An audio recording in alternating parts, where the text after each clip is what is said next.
Tank Davis papatulogin ni Lamont Roach bukas. Nagkainitan sa weigh-in. Ain't gonna happen. I told him to bring a pillow. Get the people what they want to see, man. Explosive knockouts and shit like that.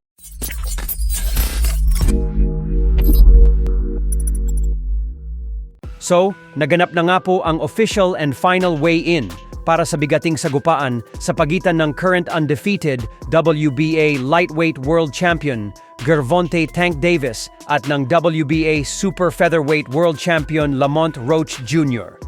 Tumimbang ng 133.8 pounds si Davis, habang si Roach naman ay saktong 135 pounds.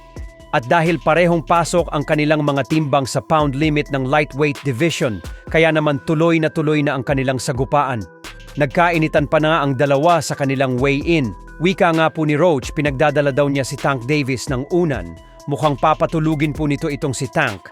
Habang sinabi naman po ni Tank Davis na explosive knockout daw ang masasaksihan natin bukas.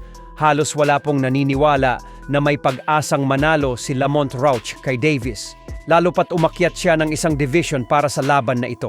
Subalit ayon nga po mismo kay Roach, ay dahil umano sa mga pinagsasasabi ng mga tao, kaya naman mas lalo daw siyang nangigigil kay Davis. Hindi umano siya na panghihinaan ng loob ng dahil sa mga sinasabi ng karamihan na wala siyang pag-asang manalo. At bagkos, mas lalo lang daw siyang nagbibigay sa kanya ng motibasyon upang patumbahin si Davis. Paliwanag ni Roach na hindi na daw siyang makapag-antay para sa laban nila bukas dahil gustong-gusto niya na umanong patunayan sa buong mundong na mali ang inaakala ng karamihan sa kanya. Papatunayan niya daw na siya talaga ang #1 best fighter sa sports ng boxing sa pamamagitan ng pagtalo kay Davis. Bukod dyan, ay hindi lang daw simpleng pagkatalo ang ipapalasap niya kay Davis. At bagkos ina-knockout niya daw talaga ito. Yung tipong hindi na talaga itong makakabalik sa boxing hanggang sa mapilitan na lang itong magretino.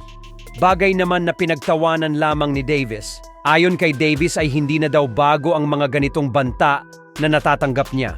Kasi lahat naman daw ng kalaban niya sa nakaraan ay sinabi na ito.